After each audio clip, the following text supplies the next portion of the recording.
আসসালামু আলাইকুম। এখন শুনবেন সংবাদ শিরোনাম। ইরানের সভ্যতা বিনাশের হুমকি দিয়ে যুদ্ধবিরতি, তবুও নিজেদের জয়ী বলছে ট্রাম্প প্রশাসন। পরাজয় ঘটেছে কাগুজে বাঘের, পাল্টা দাবি ইরানিদের। 2 সপ্তাহের জন্য পুরো দমে চালু হরমুজ প্রণালী, বিশ্ববাজারে দাম কমছে জ্বালানির, দেশের পাম্পগুলোতে দীর্ঘ অপেক্ষা, রাস্তায় যানজটে ভোগান্তি। আক্রান্ত বাড়লেও হাম নিয়ে আতঙ্ক না ছড়ানোর আহ্বান স্বাস্থ্যমন্ত্রীর। আজও 4 জনের মৃত্যু। 2 সপ্তাহ এগিয়ে আনা হলো সারা দেশে টিকাদান কর্মসূচি। বিএনপি সরকারের অধীনে ইসির প্রথম পরীক্ষাকাল, ভোটের জন্য প্রস্তুত বগুড়া 6 ও শেরপুর 3, সংরক্ষিত নারী আসনের তফসিল ঘোষণা। এতক্ষণ শুনছিলেন সংবাদ শিরোনাম, এখন দেখবেন বিস্তারিত। 2 সপ্তাহের জন্য যুদ্ধবিরতিতে সম্মত হয়েছে যুক্তরাষ্ট্র, ইসরায়েল, ইরান। পাকিস্তানের মধ্যস্থতায় কার্যকর হয়েছে চুক্তি, নিশ্চিত করেছেন মার্কিন প্রেসিডেন্ট ডোনাল্ড ট্রাম্প এবং ইরানের পররাষ্ট্রমন্ত্রী আব্বাস আরাগচি। লেবানন ব্যতীত ইরানের যুদ্ধ বন্ধে রাজি হয়েছে ইসরায়েলও। 2 সপ্তাহের জন্য হরমুজ প্রণালী দিয়ে নিরাপদে চলাচল করা যাবে নিশ্চিত করেছে তেহরান। ডেডলাইন শেষ হওয়ার মাত্র কয়েক ঘন্টা আগেও ইরানের পুরো সভ্যতা ধ্বংস করার হুমকি দিয়ে পোস্ট দেন মার্কিন প্রেসিডেন্ট ডোনাল্ড ট্রাম্প। হরমুজ প্রণালী খুলে দিতে আবারও বেঁধে দেয়া সময়সীমার কথা মনে করিয়ে দেন তেহরানকে। শেষ মুহূর্তে চরম নাটকীয়তা।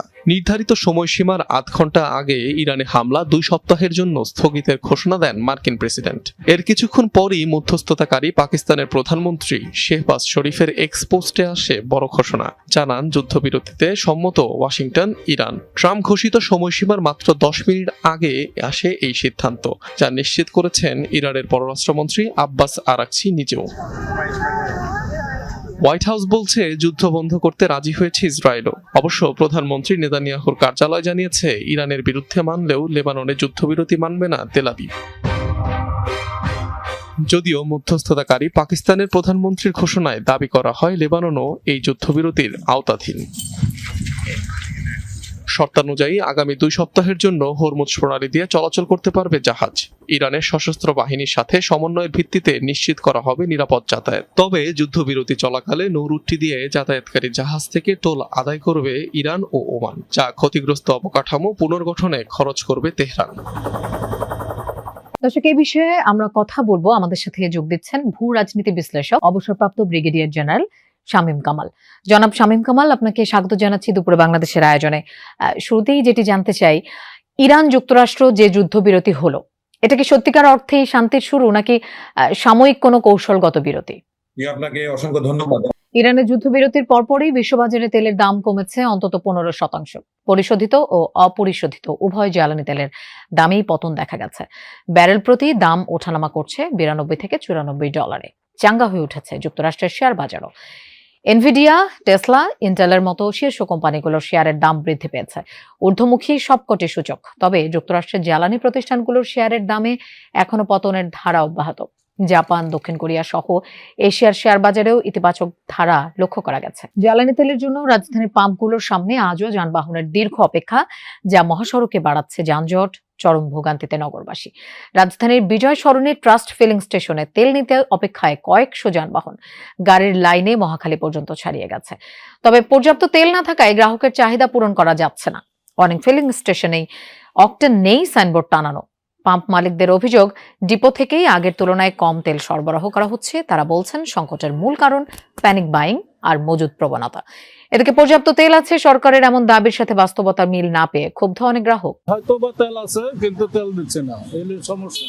কালকে সন্ধ্যা 6টায় সিরিয়াল ধরা হয়েছে, বলতেছে গাড়ি তেলে লেগে গেছে, আসবে, আসলে কখন দেয় নিশ্চয়তা নেই। 6টার ভিতরে এর ভিতরে গাড়ি আইসা পড়ে, এর ভিতরে গাড়ি আসে যেহেতু তখন তেল দেওয়া শুরু করে, এর আগে তেল দেওয়া শুরু করে না। নাটোরের বড়াই গ্রামে জ্বালানি তেল না পেয়ে সড়ক অবরোধ করে বিক্ষোভ করেছেন গ্রাহকরা।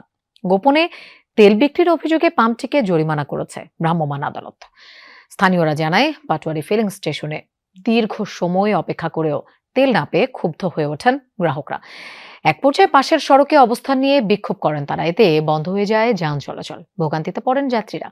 খবর পেয়ে ঘটনা দেশে হামের প্রকোপ কমার কোনো লক্ষণ নেই। আজও রাজশাহী মেডিকেলে 3 শিশু এবং মহাখালীর সংক্রামক ব্যাধি হাসপাতালে উপসর্গ নিয়ে 1 জনের মৃত্যু হয়েছে। আক্রান্ত হয়ে ভর্তি সংখ্যা 11 জন। স্বাস্থ্য অধিদপ্তরের সবশেষ তথ্য অনুযায়ী গেল 23 দিনে হাম এবং রোগটির উপসর্গ নিয়ে 149 জনের মৃত্যু হয়েছে। প্রতিদিনই সংক্রমণ ও মৃত্যুর সংখ্যা বাড়তে থাকায় জনস্বাস্থ্য নিয়ে গুরুতর উদ্বেগ তৈরি হয়েছে। হাম উপসর্গ নিয়ে মহাখালীর সংক্রামক ব্যাধি হাসপাতালে প্রতিদিন ভর্তি হচ্ছে 1/2 শিশু। রোগীদের জায়গা দিতে হিমশিম খাচ্ছে কর্তৃপক্ষ। তীব্র জ্বর, শরীরে র্যাশ, চুলকানি, সর্দি, কাশি, ডায়রিয়া, শ্বাস-প্রশ্বাসে জটিলতায় ভুগছে রোগীরা। কেউ কেউ আক্রান্ত হচ্ছে নিউমোনিয়া ও ডায়রিয়ায়। শিশুদের দেয়া হচ্ছে নেবুলাইজার। রোববার থেকে ঝুঁকিপূর্ণ 18 জেলার 30 উপজেলায় হামের বিশেষ টিকাদান কর্মসূচি চলছে। 3 দিনে 2,28,415 শিশু পেয়েছে ভ্যাকসিন, যা লক্ষ্যমাত্রার 19%।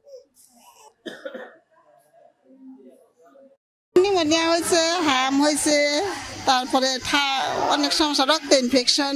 ডাক্তার বলছে ওষুধ লিখে দিয়ে গেছে, এখন যে ওষুধ আছে এগুলা চালাই যাইতেছে, আস্তে ধীরে ঠিক হয়ে যাবে বলছে। আজকে 3 দিন হয়েছে আমরা ভর্তি হয়েছি, এখনো বাবুর কোনো কিছু বুঝি না। ডাক্তারকে বলছে, ডাক্তার বলছে এগুলা চিকিৎসা করতে অনেক দিন লাগবে।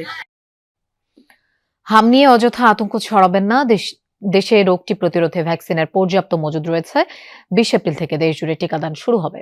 সংসদে এমনটাই জানিয়েছেন স্বাস্থ্যমন্ত্রী সরদার মোহাম্মদ সাখাওয়াত হোসেন।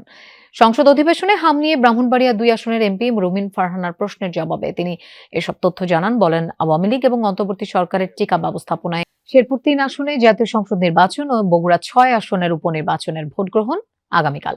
শেরপুর 3 আসনের ঝিনাইগাতি ও শ্রীবর্দী উপজেলায় নির্বাচন ঘিরে কেন্দ্রে কেন্দ্রে নির্বাচনী সরঞ্জাম পাঠানো হচ্ছে। নেওয়া হয়েছে ব্যাপক নিরাপত্তা ব্যবস্থা। মাঠে রয়েছে পুলিশ, আনসার ও বিজিবি। পাশাপাশি স্ট্রাইকিং ফোর্স হিসেবে সেনাবাহিনীর সহযোগিতা করবে প্রশাসনকে। কর্মকর্তারা জানান, 128টি কেন্দ্রে ভোটাধিকার প্রয়োগ করবেন 4,13,000 মানুষ। নির্বাচনে লড়বেন জামায়াত, বিএনপি ও সমাজতান্ত্রিক দলের 3 প্রার্থী। আগামীকাল সকাল 7:30 থেকে বিকেল 4:30 পর্যন্ত ভোট গ্রহণ চলবে। 2টি উপজেলায় 28টি কেন্দ্রকে ঝুঁকিপূর্ণ ঘোষণা করা হয়েছে। এদিকে বগুড়া 6 সদর আসনের উপনির্বাচনও কাল। প্রধানমন্ত্রী তারেক রহমানের ছেড়ে দেয়া এই আসনে বিএনপি মনোনীত রেজাউল করিম বাদশা, জামায়াতে ইসলামী মনোনীত আব্দুর রহমান সোহেল এবং বাংলাদেশ ডেভেলপমেন্ট পার্টির আলামিন তালুকদার প্রতিদ্বন্দ্বিতা করছেন। নির্বাচনী কর্মকর্তারা জানান, এই আসনে সকাল 7:30 থেকে বিকেল 4:30 পর্যন্ত 150 কেন্দ্রে ভোট গ্রহণ হবে। ভোটার 4.5 লাখের বেশি। পাশাপাশি পোস্টাল ব্যালটের ভোটার রয়েছেন 3,736 জন। ভোট গ্রহণের জন্য সব প্রস্তুতি সম্পন্ন। স্থগিত হওয়া শেরপুর 3 আসনের জাতীয় সংসদ নির্বাচন কাল। এ বিষয়ে আমরা আরো জানবো। জেলার ঝিনাইগাতি থেকে আমাদের সাথে যোগ দিচ্ছেন সহকর্মী আলামিন হক অহন। নির্বাচনের সার্বিক প্রস্তুতি একটু জানতে চাই এবং নিরাপত্তা ব্যবস্থা নিয়ে আপডেট একটু জানাবেন। নিরাপত্তা ব্যবস্থা বেশ ভালো, বিশেষ করে জাতীয় নির্বাচনের সময়ে আমরা জাতীয় নির্বাচনের উপনির্বাচন এটি সেই